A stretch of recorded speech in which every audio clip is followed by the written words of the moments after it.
بسم اللہ الرحمن الرحیم. انتہائی قابل احترام اسٹیج پہ جو دوست بیٹھے ہوئے ہیں، اسپیشلی نصرت مرزا صاحب کا میں دل کی گہرائیوں سے شکریہ ادا کرتا ہوں کہ آج کی اس محفل میں انہوں نے مدعو کیا.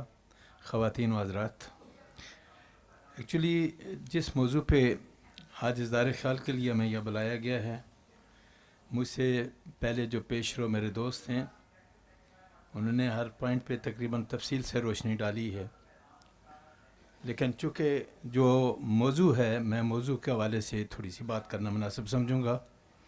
موضوع ہے کہ امریکی حملے کا خطرہ اور پاکستان کے ساتھ یکجہتی.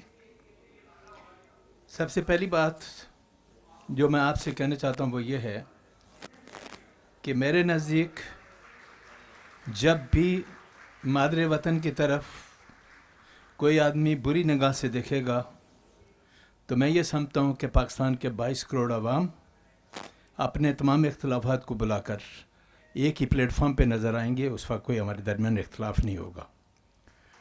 جمہوری ممالک میں جب پولیٹیشین سامنے آتے ہیں تو وہ اپنے ملک کی سیاست کے مطابق یا اپنی سیاسی جماعت کا جو ان کا منشور ہے اس کے مطابق اظہار خیال کرتے ہیں، لیکن جب مادر وطن کی طرف کوئی بات آتی ہے تو میں یہ سمجھتا ہوں کہ پاکستان کا سیاستدان ہو، پاکستان کے 22 کروڑ عوام ہو، ہماری افواج ہو، ان کے درمیان کسی قسم کا کوئی اختلاف نہیں ہوتا.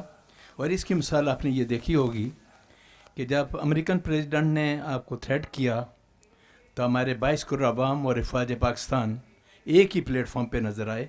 ہمیں کسی قسم کی کوئی ایسی بات نظر نہیں آئی کہ کسی کے درمیان کسی قسم کا کوئی اختلاف ہے. اب دیکھنا یہ ہے کہ جو پوائنٹ آج ہم ڈسکشن کے لیے جس کو ڈسکس کر رہے ہیں وہ یہ ہے کہ کیا امریکہ اگر اٹیک کرتا ہے تو ہمارا رول کیا ہوگا، اور پھر بحیثیت ایک اسٹیٹ کے ہماری ذمہ داری کیا ہے کہ جب کوئی بگ پاور ہمیں تھریٹ کرے ہمارا طریقہ کار کیا ہوگا اس کو فیس کرنے کا. جذباتی انداز سیاست میں کبھی بھی نہیں چلتے. ہر معاملے کو انٹرنیشنل لا کے تحت دیکھ کر آپ کو فیصلہ کرنا ہوتا ہے کہ جب کوئی آدمی آپ کو تھریٹ کرتا ہے تو آپ کو اپنے ارد گرد دیکھنا پڑے گا کہ آپ کا ساتھ دینے والے کتنے لوگ ہیں، کون سا ملک ہے جو آپ کا ساتھ دینے کے لیے تیار ہے اور کون سا ملک ایسا ہے جو آپ کا ساتھ دینے کے لیے تیار نہیں ہے. امریکہ سے تعلقات کا جہاں تک تعلق ہے، میں نے اپنی لائف ٹائم میں کئی دفعہ اپ اینڈ ڈاؤن دیکھا اور پھر تعلقات خراب بھی ہوئے اور واپس بنے بھی. آج بھی امریکہ کی طرف سے جو تھریٹ ہے انہوں نے یہ نہیں کہا کہ ہم آپ کے معاملات کو ختم کر رہے ہیں، انہوں نے سمپل یہ بات کہی کہ آپ یہ کام کریں، ہم آپ کی پوری مدد کرنے کے لیے تیار ہیں. اس سلسلے میں ایک بات جو کہنا مناسب سمجھتا ہوں وہ یہ ہے کہ ہمیں اپنے جو ہماری یہ اسٹیٹ ہے، جو ہمارا یہ ملک ہے، اس کے ارد گرد کے جو حالات ہیں ان پہ نظر ڈالنا ہمارے لیے بہت ضروری ہے. ایک وقت تھا کہ افغانستان کی جو صورتحال تھی ہمیں کبھی بھی اس بارڈر پر افواج پاکستان کی ضرورت نہیں پڑی، کیونکہ وہاں ہمیشہ حکومت ہماری ہوتی تھی. ہمیں یقین ہوتا تھا کہ افغانستان میں جو حکومت ہے وہ ہماری اپنی ہے. مشکل کے وقت میں ہمیں اس بارڈر سے کسی قسم کا کوئی خطرہ محسوس نہیں ہوتا تھا. تو ہماری ساری کی ساری افرادی قوت دوسری بارڈر پہ ہوتی تھی، افغانستان کی بارڈر پہ کبھی بھی نہیں ہوتی تھی. کچھ عرصے سے ہماری اپنی سیاسی غلطیوں کی وجہ سے، چاہے وہ پولیٹیکل گورنمنٹ ہوئی ہو یا ڈکٹیٹر کا دور حکومت ہو، ہماری اپنی غلطیوں کی وجہ سے ہم نے ایک راستہ دیا بگ پاور کو افغانستان میں انٹر ہونے کا. وہ افغانستان میں انٹر ہوئے اور انٹر ہونے کے بعد آج امریکہ کی جو افرادی قوت ہے وہ افغانستان کے اندر موجود ہے. اس سے پہلے امریکہ کے لیے یہ بہت بڑا مشکل تھا کہ وہاں سے ڈائریکٹ وہ ہمارے ملک کی طرف آنکھ اٹھا کے دیکھتا، لیکن افغانستان میں اس کو راستہ دینے کے بعد ہمیں بڑی سنجیدگی سے یہ غور کرنا ہوگا کہ اب امریکہ کے لیے اگر وہ پاکستان پہ کسی قسم کا کوئی اٹیک کرتا ہے تو اتنا مشکل نہیں ہے جتنا پہلے اس کے لیے تھا، کیونکہ ہم نے خود اس کو افغانستان میں آنے کا راستہ دیا. آج چونکہ یہاں جنرل معین نظر صاحب بھی بیٹھے ہوئے ہیں, فوجی لوگ ہیں, مجھ سے زیادہ بہتر سمجھتے ہیں, لیکن جہاں تک میں نے پڑھا, میں نے اسٹڈی کیا کہ تقریباً 1830 کے قریب کلومیٹر کے قریب ہماری بارڈر جو افغانستان کے ساتھ پھیلی ہوئی ہے. افغانستان کے حالات خراب ہونے کی وجہ سے 40% ہماری افرادی قوت اس محاذ پہ چلی گئی جس پہ کبھی بھی ہمیں افرادی قوت کی ضرورت نہیں تھی. تو اس کا مطلب ہے کہ 40% جب آپ افغانستان کی بارڈر کو کنٹرول کرنے کے لیے آپ کی افرادی قوت وہاں چلی گئی, تو وہ جو آپ کی طاقت 60% کی 100% کی تھی, وہ ڈیوائیڈ ہو کے 40 اور 60 پہ آ گئی. ایک بات تو یہ اپنی ہے. بالکل اسی طرح سے ایران اور پاکستان کے درمیان جو بارڈر ہے یا افغانستان کے جو بارڈر ہے, جو میں نے اسٹڈی کیا اس میں نے یہ دیکھا کہ تقریباً 830 کلومیٹر کے قریب وہ بارڈر پھیلی ہوئی ہے. ان تمام حالات کے پیش نظر ہمیں بڑی سنجیدگی سے اور بڑے ہوش کے ساتھ اس بات کا جائزہ لینا ہوگا کہ کیا اس وقت ہماری اسٹیٹ اس پوزیشن میں ہے کہ کسی قسم کے اٹیک کو ہم کہاں تک برداشت کر سکتے ہیں, کہاں تک اس کو آگے لے جا سکتے ہیں.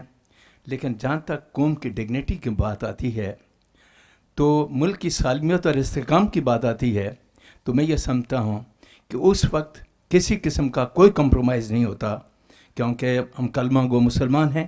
ہمارا یقین ہے کہ جب ہمارے مادری وطن کی طرف کوئی آنکھ اٹھا کے دیکھے گا تو پاکستان کے 22 کروڑ عوام ہر قسم کی قربانی دینے کے لیے اپنی جگہ پہ تیار بیٹھے ہیں. اب جو صورتحال آپ کو ہمیں اور آپ کو دیکھنی ہے, وہ صورتحال یہ ہے کہ ہمیں اور آپ کو دیکھنا ہوگا کہ کیا موجودہ حالات میں جو ہمارا رول تھا وہ ہم نے صحیح طور پر ادا کیا. میں یہ سمجھتا ہوں کہ جس پیشنٹ سے ہماری گورنمنٹ چلی ہے یا جس پیشنٹ سے انہوں نے امریکہ کو واپس میسیج دیا ہے, یہی حکومت کی ذمہ داری بنتی تھی. میرے نزدیک جذباتی کوئی انداز مجھے نظر نہیں آتا.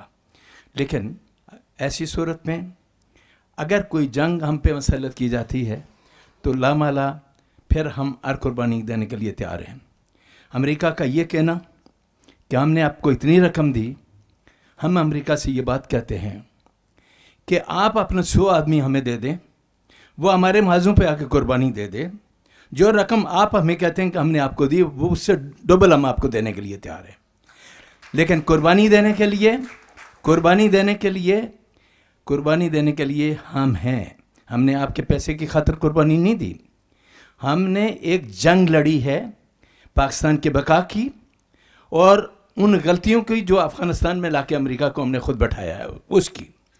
لہذا ان تمام حالات کے باوجود ہم بغیر جذبات کے بالکل ہوش کے ساتھ یہ بات کہتے ہیں کہ ہم کسی بھی صورت میں کوئی ایسا حملہ برداشت کرنے کے لیے تیار نہیں جو ہمارے ملک کے استحکام کے خلاف, ہماری اسٹیٹ کے خلاف ہوگا. لیکن ہم کوئی بھی سٹیپ لینے سے پہلے کوئی بھی سٹیپ جذباتی انداز میں نہیں لینے چاہتے. ہم یہ کہتے ہیں کہ ہم ہر ملک کے ساتھ اپنے تعلقات کو اچھا رکھنا چاہتے ہیں. ہمارے ہاں کئی پرابلمس ہیں, سی پیک کا منصوبہ ہو, گوادر پورٹ ہو یا کئی معاملات ہوں. وہ بگ پاورز کو یہ جو آپ کے منصوبے ہیں وہ کسی بھی صورت میں اچھے نہیں لگتے. ان چیزوں کو کنٹرول کرنے کے لیے وہ یہ دیکھتے ہیں کہ کیا ہے. میں ان دنوں میں جولائی کی بات ہے, میں یو ایس اے میں تھا, وہاں ہر آدمی یہ کہتا تھا کہ امریکہ آپ سے ناراض ہے. میں نے پوچھا کیوں ناراض ہے؟ انہوں نے کہا سی پیک کا جو منصوبہ ہے آپ نے ہماری پرمیشن سے سٹارٹ نہیں کیا, کسی اور کی پرمیشن. ہم ایک انڈیپینڈنٹ ملک ہیں, ہمیں کسی کی پرمیشن نہیں چاہیے. ہم اپنے فائدے کو دیکھیں گے, اپنے ملک کے فائدے کو دیکھیں گے. ہم نے یہ دیکھنا ہے کہ کیا کام ہمارے ملک کی بہتری میں ہے اور کیا کام ہمارے ملک کی بہتری میں نہیں ہے. وقت چونکہ زیادہ ہے, بہت سارے دوستوں نے اظہار خیال کرنا ہے, لیکن ایک بات جانے سے پہلے جو میں اپنے تمام خواتین و حضرات سے کہنا چاہتا ہوں وہ یہ ہے کہ میں بحیثیت پاکستانی کے, ہم سارے یہاں موجود ہیں, ہر آدمی ہی اس ملک کا محب وطن ہے. ہر پاکستان کے 22 کروڑ عوام اپنے ملک سے محبت کرتے ہیں. ایسی کوئی صورتحال اگر ہم پہ مسلط کی جاتی ہے تو انشاءاللہ تعالی رب کے کرم سے ہم تمام حالات کو فیس کرنے کی پوزیشن میں ہیں. ہم کوئی کمزور ملک نہیں ہیں. ہم اصولوں پہ کبھی کمپرومائز نہیں کرتے، اپنی ڈگنیٹی پہ کسی قسم کا کوئی کمپرومائز نہیں کرتے. اور جب ہم اپنے اصولوں پہ اور ڈگنیٹی پہ کوئی کمپرومائز نہیں کرتے تو ہم کسی کے آرڈر کو بھی اوبے کرنے کے لیے تیار نہیں ہیں. ہم ایک انڈیپینڈنٹ کنٹری ہیں اور انڈیپینڈنٹ کنٹری کی حیثیت سے ہم اپنے سسٹم کو چلاتے ہیں. ایک بات جو میں آج کی اس محفل کے حوالے سے کہوں گا وہ ضروری ہے کہ بدقسمتی سے ہمارا 70 سال کا طویل عرصہ گزرنے کے باوجود آج دن تک ہم پاکستان کو کوئی رائٹ ڈائریکشن نہیں دے سکے، چاہے وہ ڈکٹیٹر کی گورنمنٹ ہو یا عوامی گورنمنٹ ہو. ہوتا یہ ہے کہ کسی ملک کو بہتری کی طرف لے جانے کے لیے آپ کو ایک رائٹ ڈائریکشن دینی ہے، اور رائٹ ڈائریکشن کون دیتا ہے؟ ہماری وہ حکومتیں جو اقتدار میں آتی ہیں وہ دیتی ہیں، وہ فارن پالیسی بناتے ہیں. انڈیا اور پاکستان کی آزادی میں ایک دن کا فرق ہے. آج انڈیا میں تمام ادارے مضبوط تر ہو جا رہے ہیں، اور آج بھی ہم اپنے اداروں کے درمیان دیکھتے ہیں کہ آئین سے ہٹ کر ایک لڑائی جھگڑے کی صورتحال سامنے آتی ہے. کوئی بھی ادارہ اپنی آئینی حدود کے اندر رہ کر کام کرنے کے لیے تیار نہیں ہے. یہ ہماری سب سے بڑی شکست ہے. کیوں؟ جب ہمارا آئین کیا کہتا ہے کہ آپ کی حد یہ ہے، آپ نے اس حد کے اندر رہ کے کام کرنا ہے، تو پھر جب آئین ہر چیز کا تعین کرتا ہے تو آخر کیا ضرورت پڑتی ہے کہ ہم اس آئین سے ہٹ کر ایک دوسرے کے معاملات میں مداخلت کرنا شروع کر دیتے ہیں. اور جب ادارے ایک دوسرے کے معاملات میں مداخلت کریں گے تو کرائسس بڑھیں گے، ڈسپیوٹ کریٹ ہوگا، اور اس سے ہمارے ادارے کمزور ہوں گے. میں اپیل کرتا ہوں آج کے اس پروگرام کے حوالے سے کہ فار گاڈ سیک اپنے تمام ادارے اپنی آئینی حدود کے اندر رہ کے کام کریں، ایک دوسرے کے معاملات میں مداخلت بند کر دیں اور ایک ہو جائیں، یکجہتی کا مظاہرہ کریں. انشاءاللہ تعالی میں یہ بات دعوے کے ساتھ کہتا ہوں کہ کوئی بھی آدمی ہمارے پاکستان کی طرف بری نظر سے نہیں دیکھ سکتا. میں آخر میں میرا جی تو چاہتا ہے کہ میں باقی بھی حالات پہ ڈسکس کروں، وقت زیادہ ہے، لیکن میں آخر میں نصرت مرزا صاحب کو اپنی دل کی گہرائیوں سے مبارکباد دیتا ہوں کہ انہوں نے آج اس پروگرام کو ارینج کیا، ہمیں موقع دیا کہ ہم آپ کے سامنے کچھ کہہ سکیں. ہم آپ نصرت مرزا صاحب، آج میں اپنی طرف سے آپ کو یہ یقین دلاتا ہوں کہ جب کبھی بھی آپ احساس ایشوز پہ کبھی کوئی کام کریں گے، ہم آپ کے ساتھ بھرپور تعاون کریں گے، آپ کے ساتھ چلیں گے، اور انشاءاللہ تعالی ہم دیکھیں گے کہ آنے والا وقت پاکستان کی خوشحالی کا دن ہوگا. پاکستان ایک مضبوط اسٹیٹ ہے، اس کی طرف کوئی آدمی نہیں دیکھ سکتا. ہمیں کسی قسم کے خطرے کی کوئی پرواہ نہیں ہے، لیکن اگر کوئی جنگ ہم پہ مسلط کی گئی تو ہم اس کو فیس کریں گے. انہی الفاظوں کے ساتھ میں تمام خواتین و حضرات سے اجازت چاہتا ہوں.